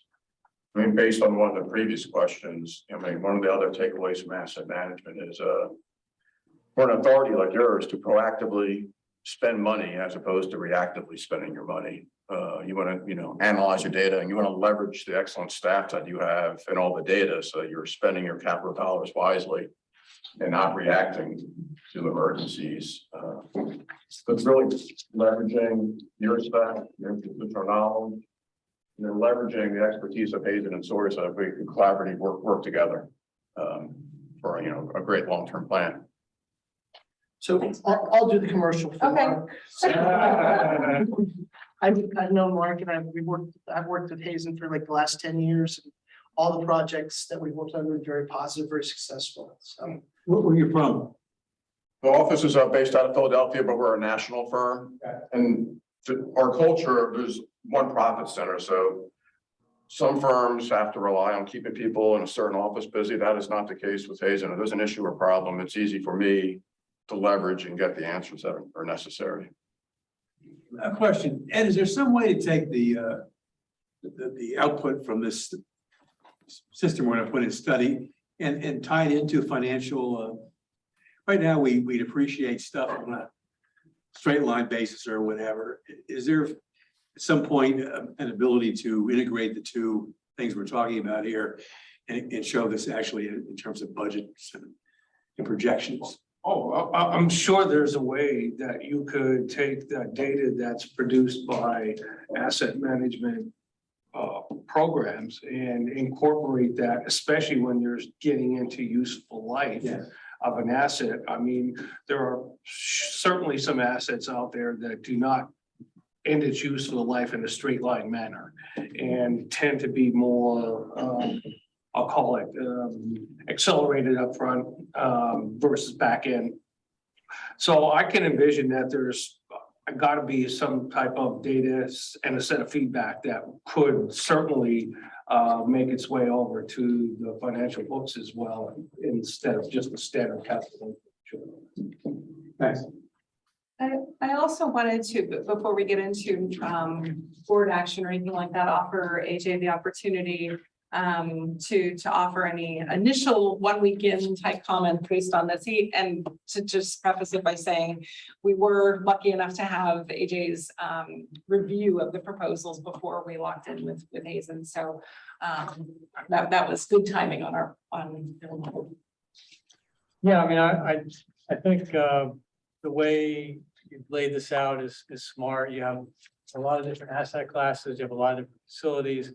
So kind of setting the groundwork or laying the groundwork first and then doing the deeper dive separately makes sense. So this, just so the board knows, this is like step one in a process that is ongoing. But after this is set up, then as Liesl mentioned, there'll be facility specific asset management plan. That's when we'll dive into the condition assessment. We'll dive into the risk or likelihood of failure of those assets. Some of that condition assessment work's been done already, but this is like just getting everything, getting the terminology right, getting the way we're going to do condition assessments, the way we're going to, what are the level of services, all of that defined so that everyone's on the same page. So I think it makes a lot of sense to start with this and have someone like Hazen, who's done this for other clients to guide us in that. And I'm excited because I was on basically the consultant side, helping a utility like your own. And so I have my own sort of biases and things that work that I want to bring to the table. So yeah, I liked about it. I think my clients liked about it was it puts a spotlight on the areas that need the spotlight. So right now you might not know that this pump at this facility is really critical, but once you get through this process, you're going to know that pump, if that pump goes down, we're in trouble. Or that disinfection system, like it just elevates that. And then if that asset also happens to be not in great shape, then all of a sudden it's like with Chuck and the capital plan, it's like that needs to get done sooner than later.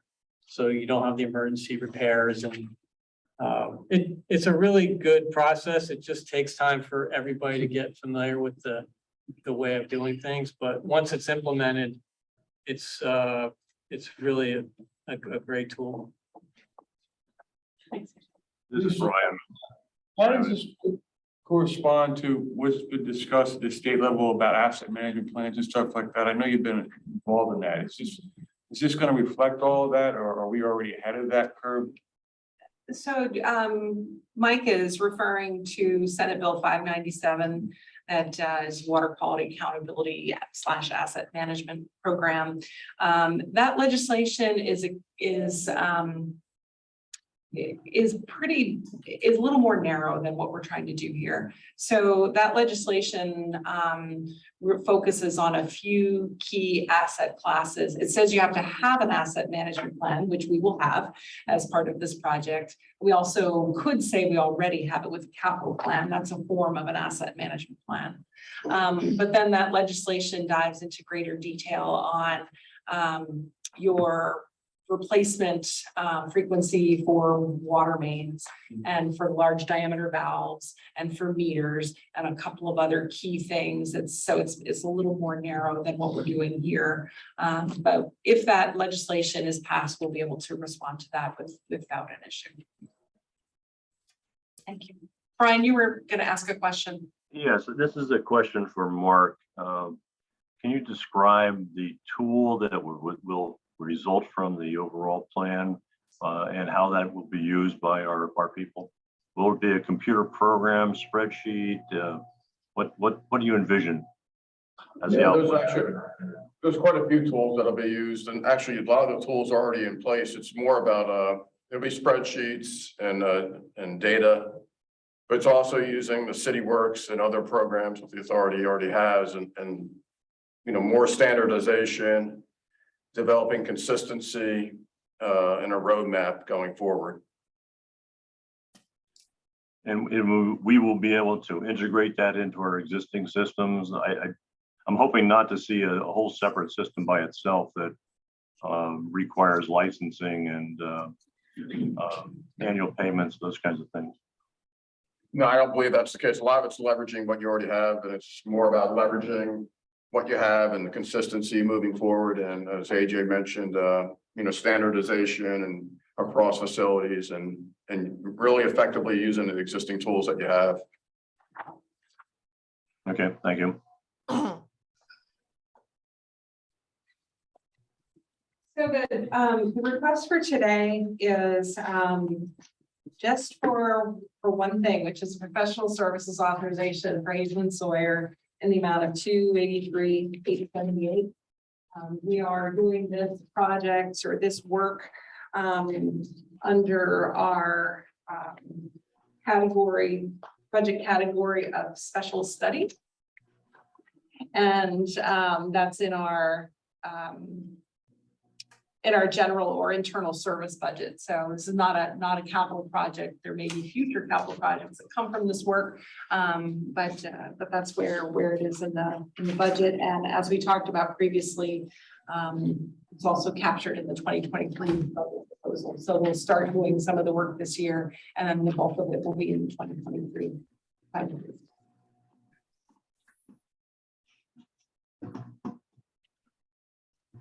Okay. The staff is looking for a motion and a second and an approval of this recommendation.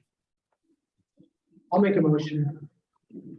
Second, So there's a motion made by Jeff and seconded by Norma. Linda. Oh, Linda. Linda. Okay, sorry, Linda. All right. For approval of professional services authorization to Hazen and Sawyer for $283,878. Motion made and seconded. Do we have any questions? I'd like to know where you went with $878. That's remarkable. I'm being facetious. Just be happy there's no cents involved. 36 cents. Rick's truck's dropping off the money right now out there. And any other questions? Hi, Brian, it's Jenny. Okay, Jenny, thank you. I wanted to say both Brian and I are thrilled that LSA is embarking on this asset management plan. It's a good step forward.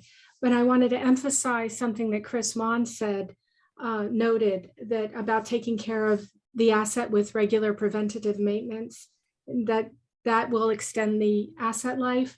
And I think part of hopefully Hazen's approach will be to combat, I think, the challenge of calculating the impact of the caring of the asset into the asset life. And that will probably be a challenge to the methodology, but it's very important.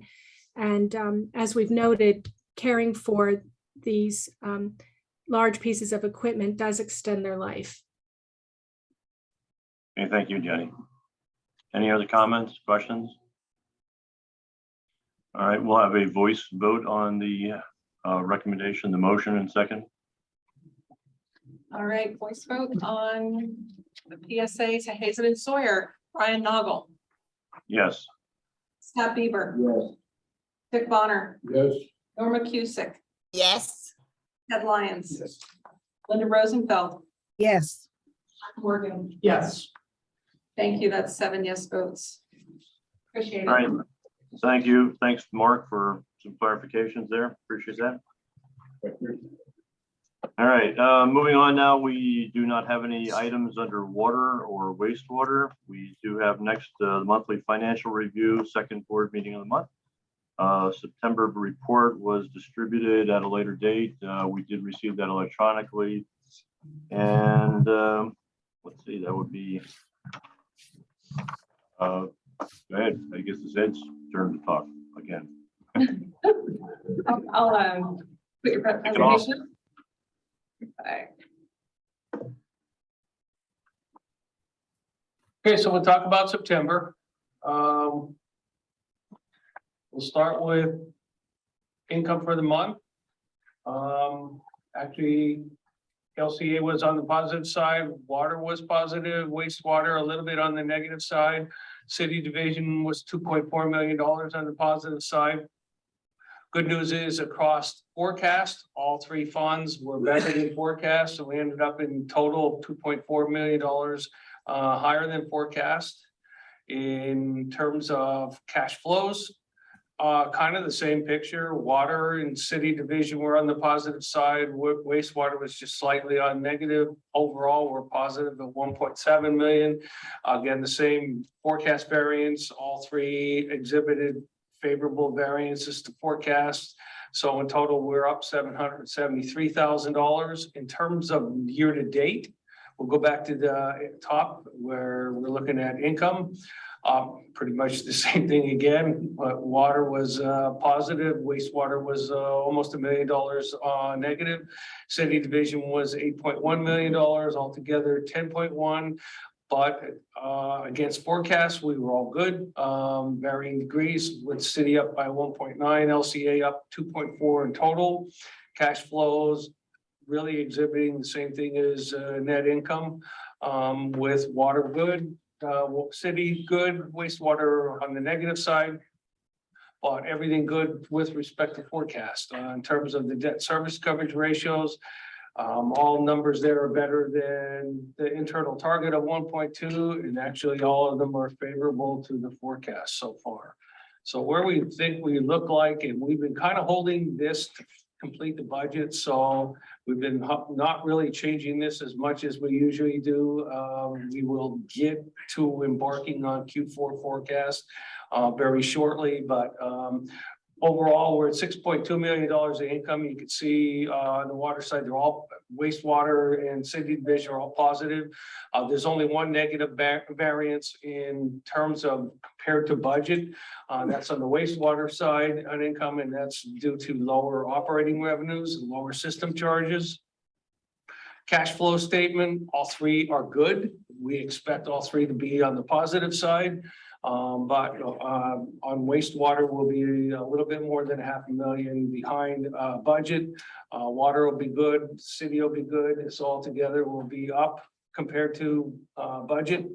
Again, we expect the debt service coverage ratios to be above our internal hurdle threshold of 1.20, and they're hovering pretty much right around where we are at budget. Two of them just slightly unfavorable, and the city on the positive side a little bit. So. In terms of suburban water for the month, we're good, $331,000 better than forecast. Year to date, we're 331,000 rounded, better than forecast. And for the full year, we think we'll be pretty much in line with budget, just a little bit better.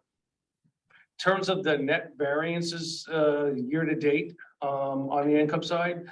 You can see the bigger ones there are driven by operating revenue being favorable, and then operating expenses also favorable, adding to that, and just some financial and non-operating items eroding just a little bit of that. On cash flows, we're gonna be up $519,000 for the month, 536 for the year, and we think we'll finish at 2.1 million better than budget in terms of cash flows. Year-to-date variances, you can see driven by operations, 351, get some help from lower debt service and financing costs, and also help some from lower CapEx. So, you know, again, $536,000 on the favorable side with respect to cash flows. In terms of some of the dashboards, debt service coverage ratio, 2.61 is better than the target, better than budget, and actually better. We expect the forecast to come down a little bit, and be around 2, which will put it just a little bit below the budget level. Operating ratio, 1.46 is better than budget, better than target, and we think it'll come down a little bit and be about dead even with the budgeted level. Days cash on hand, we're almost 274, certainly better than 180, and we think we'll finish the year at 280. Operating revenues to forecast were above, so at 101%, which is good, and operating expenses are down, which is good. CapEx so far, the year to date, we're 93 versus 100. So what we think we're going to see in terms of operating revenue dollars, we're 12.5 versus 12.4. We think we're going to be at 16.2 versus 16.2, a little bit less, but very close to budget. In terms of operating expenses, right now we're at 8.6 versus 8.8, so we're favorable, and we think we'll finish the year favorable as well, 12.9 versus 13. CapEx, right now we're at 2.3 versus 2.4. We think we'll be at 3.2 versus 5.5. I can tell you, generally speaking, across all 3 funds, we've been to hover with the budget. We've been trying to predict CapEx based on certain run rates. Chuck and his group have started to look at the Q4 forecast, but they just got that. So these numbers may, if I was a betting person, I'd say going to go up a little bit because the run rates are probably a little bit slower right now. In terms of cash balances, 7.4 versus 6.9, so that's good, and we think we'll be at 7.6 when we finish the year. Just some of the moving average trends in terms of operating revenues. I mean, September on a moving average basis committed 1.4. That was up from August of 1.4, and basically about 1.2 compares to 1.2 at the beginning of the year. So that's good, and we had a little bit of blip in July and August that helped. Operating expenses, not as volatile, except going back to December. We're at $1 million versus 997. And as we started the year, we're at 996. So there really hasn't been much change in what you would say is a moving average on operating expenses on that side. Where we are on capital right now, we think we'll be at 59. Again, that could change based on the Q4 forecast. 59% would be lower than where we were last year at 112, and compares to 63% in 2020. Through September, we're at 41 so far versus 51 a year ago and 44 2 years ago. Now looking at wastewater in terms of income for the month, we finished on the favorable side by 123,000. That's pretty much what the year-to-date variance is as well. Income for the full year we think is going to be a little bit lower than the budget. Year-to-date variances reflect lower operating revenues, which were aided and abetted by lower operating expenses to offset. some other non-operating items that were unfavorable and interest expense a little bit unfavorable as well. So the big driver there was obviously the lower operating expenses. Cash flows, were better by 62,000 for the month, better than 918,000 for year to date. And we think we'll finish the year a little bit lower than, by 594,000 lower. Year to date cash flow variances, got some help from operations, net slash net income, a little bit lower debt service and financing was a little bit favorable.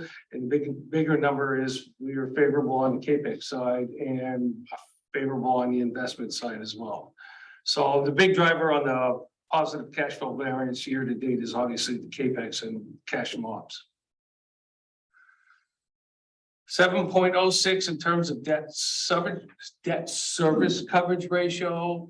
That's better than target, but it's down from where we budgeted. However, we think we'll get real close to budget at 10.01 for the year.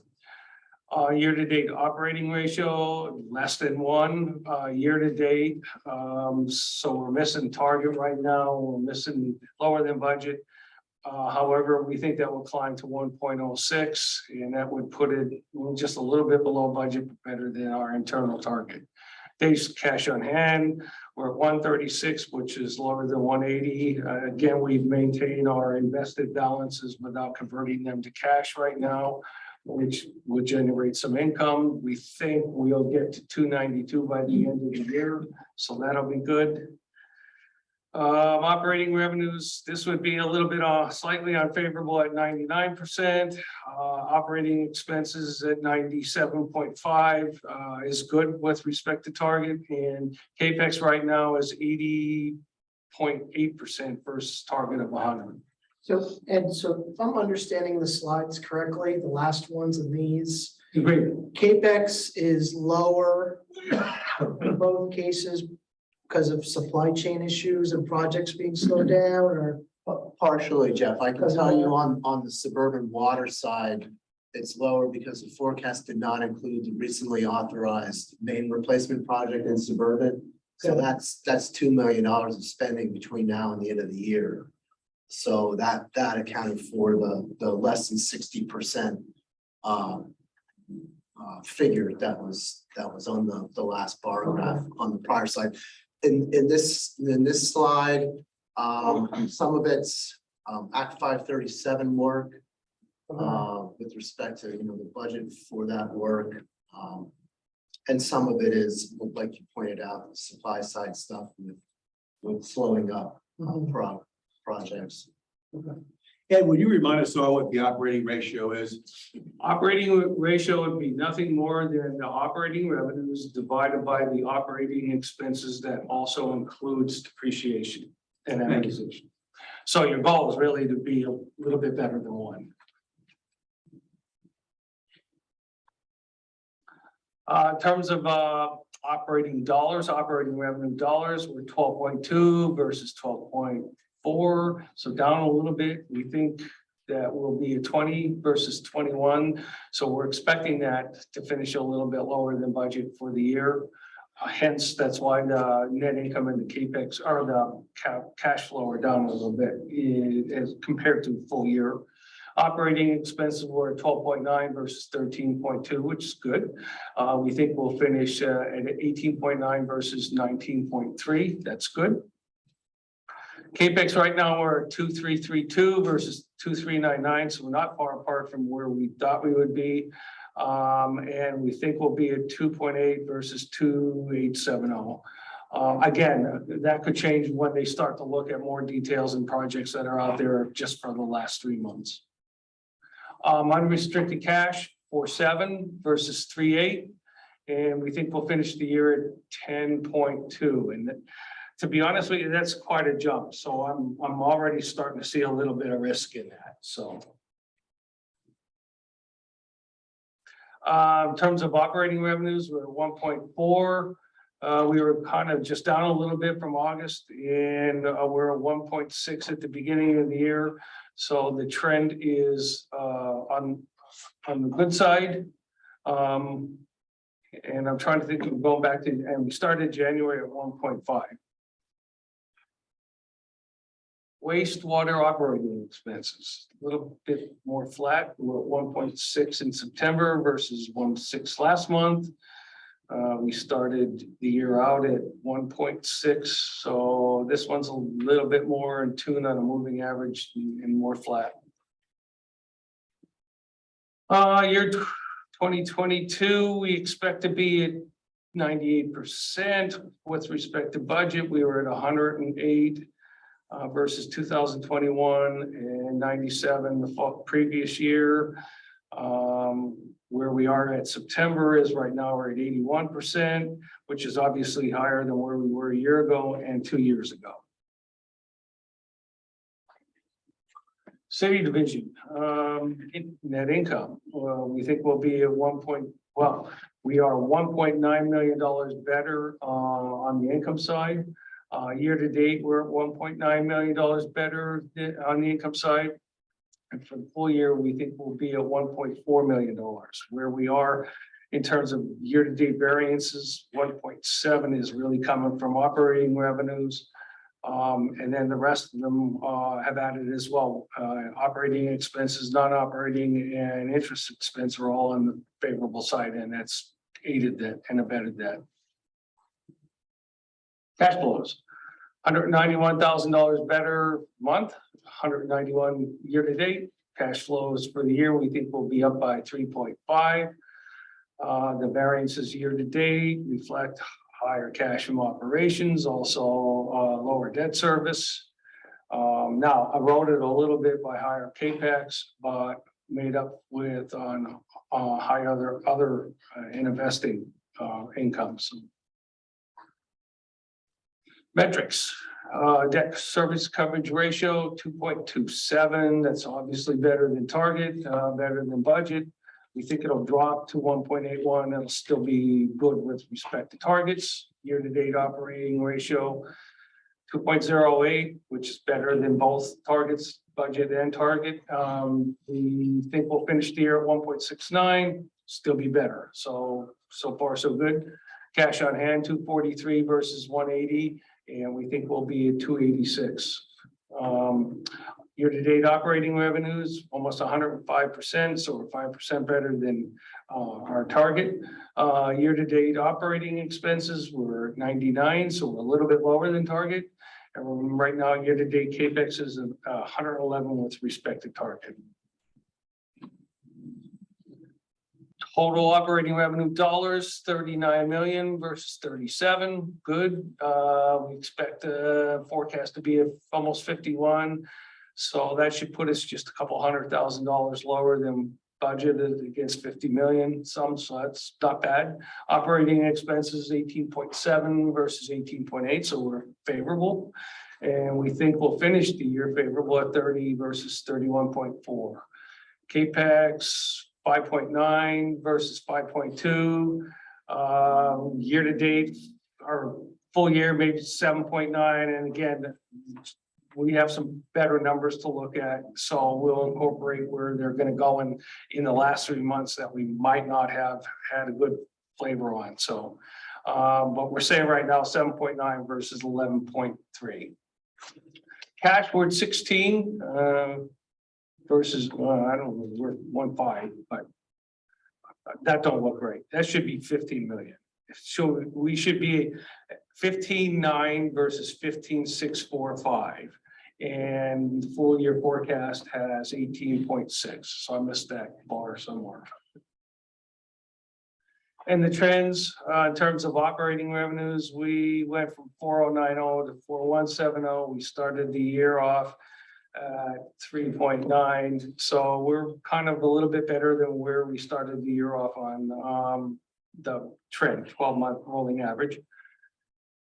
Operating expenses, pretty much the same thing. We went from 2,161 to 2,173. We started the year off at 2,080. So not much of a change in terms of operating expenses. And across the board, pretty much all the operating expenses, all these three funds are better than budget. So CapEx, we say will be at 70, that might change upward versus 85 versus 63, where we are at the end of September is 53 versus 44 and 40 or 50%. So actually at this point in time, in both cases, we're up with respect to prior years. So just looking at the fund recap, against some key metrics and targets for them. Suburban water is at 13. We've got really just the debt service coverage ratio is the only one that got a red block. Suburban wastewater, we're at 5, and city on, we've got 14. And suburban wastewater, as we looked at it, really didn't have any big variances with respect to targets. So just some smaller ones, but you know, that's where they're at. So questions?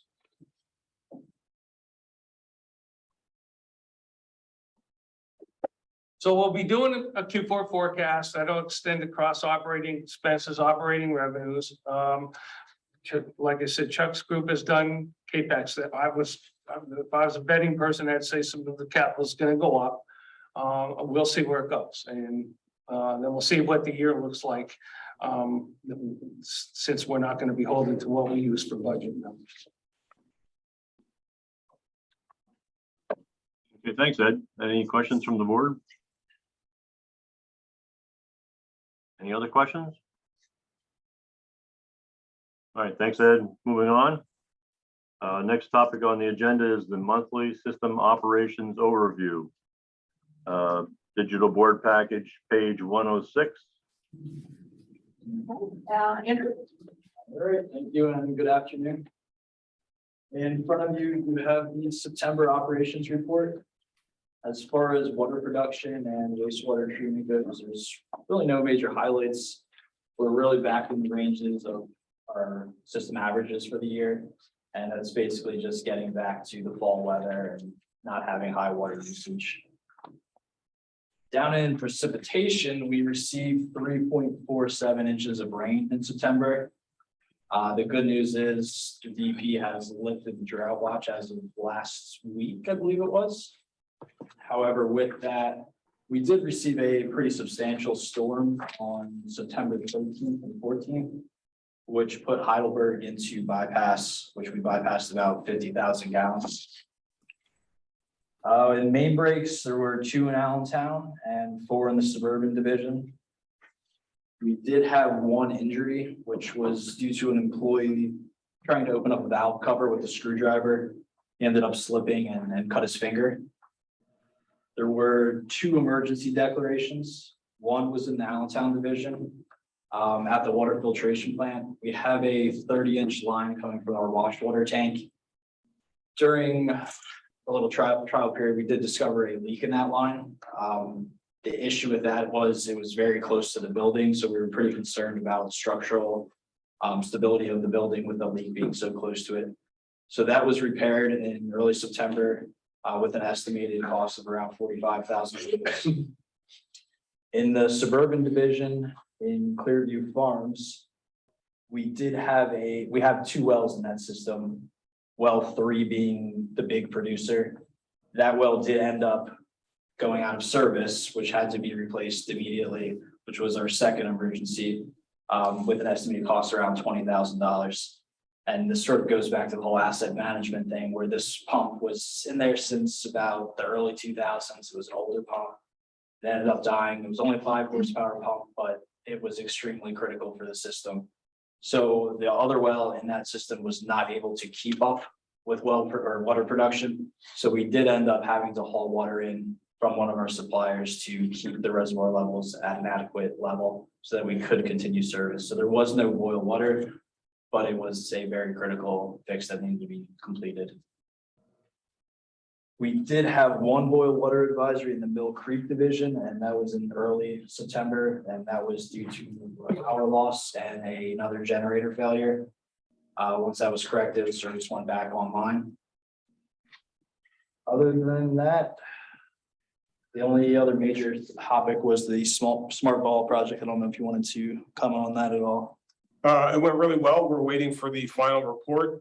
Went as expected. We ended up doing 3 nights of night shift, so we wouldn't affect any sort of service to any of the customers in the Allentown region because we had to valve off certain sections and rely on high pressure flow from the plant to try to refill our east side reservoir.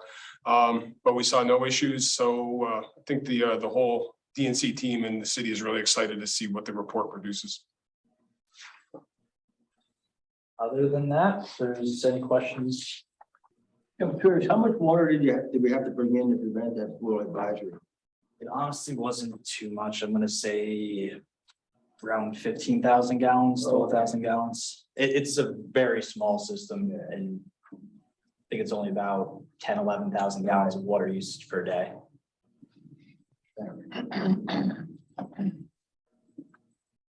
Okay, thank you, Andrew and Chris. Any other questions from the board? Any questions? Moving on with agenda, staff comments, Nothing additional today. solicitor comments, No comments, thank you. any public comments on any topics whatsoever? No, thanks, Brian. Thank you, Jenny. All right, board member comments on other topics that you wish to share? Yeah, Brian, I just, a couple meetings ago, I asked if we could get a map or a sketch showing all the city water main replacements we've done since from the beginning. Well, we can get that sometime.